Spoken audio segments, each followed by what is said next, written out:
all know that these days getting married can be very expensive. From the location to the rings, it can really add up. That's for sure. In 1879, though, Cincinnati Mayor Moore wanted to help those who couldn't afford to get married by offering a marriage picnic. Yeah, this is interesting, but the day didn't go quite as planned. That is today's Cincinnati Curiosities.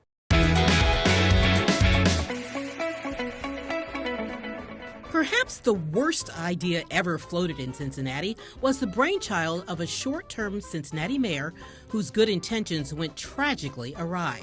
Colonel Robert M. Moore was only mayor of Cincinnati for 2 short years. Mayor Moore was bored by official duties of office and devoted most of his elected hours to charitable work. Although he himself retained an honorable reputation, his cronies were accused of financial scams with public money. Mayor Moore also fancied himself as an expert on love, or at least on the benefits of marriage. He was astounded at the number of impoverished young women who told him they could not afford to get married.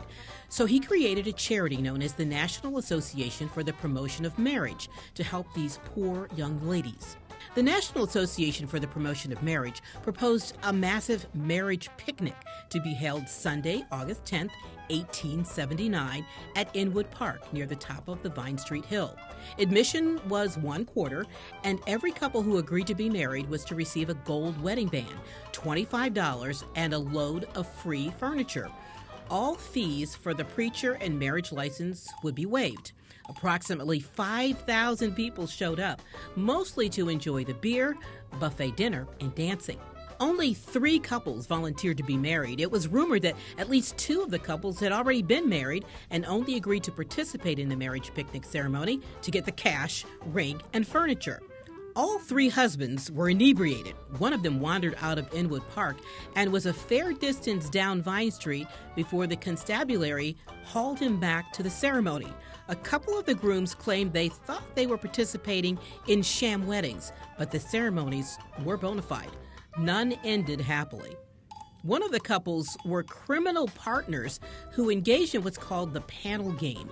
The bride-to-be lured men into her chamber, and her accomplice then stepped out from behind the wainscoting to blackmail them. Another prospective groom sold Winehurst from a can while he wandered the city's beer halls with his can of hot dogs and basket of bread. His fiancée entertained men at home.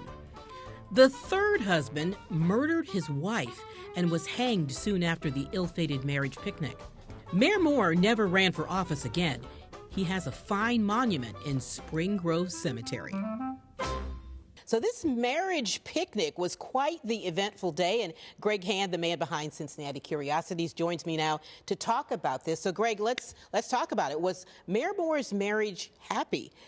By all accounts, he did have a happy marriage. He certainly had a comfortable marriage. Okay.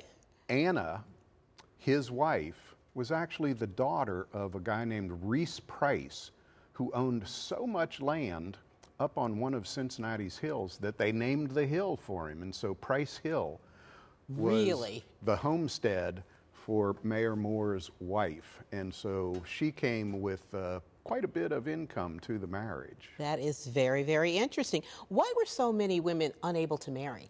Because they weren't the daughter of Reese Price. Back then, marriages were very much a business arrangement, and women were expected to bring financial goods and material goods to a marriage in the form of a dowry. And so for a lot of young women, working class, they just couldn't get the resources together to get a dowry together, and as a consequence, they couldn't get married. Wow, so you had to have money. You had to have money, yes. So why did the Association of the Promotion of Marriage just disappear? Well, a lot of people accused the association during its operation of being nothing but a scam, and guess what? It really was. The mayor was apparently oblivious to this, but the association was put together by some of his assistants who realized nobody's going to notice if we skim. And so after they did the picnic with a lot of things donated, the mayor's assistants just made off with all the money and it went bankrupt. Wow. Fascinating stuff. All right, Greg, well, thanks so much for joining us. It's always a pleasure. Another Cincinnati Curiosity. Indeed. We appreciate it.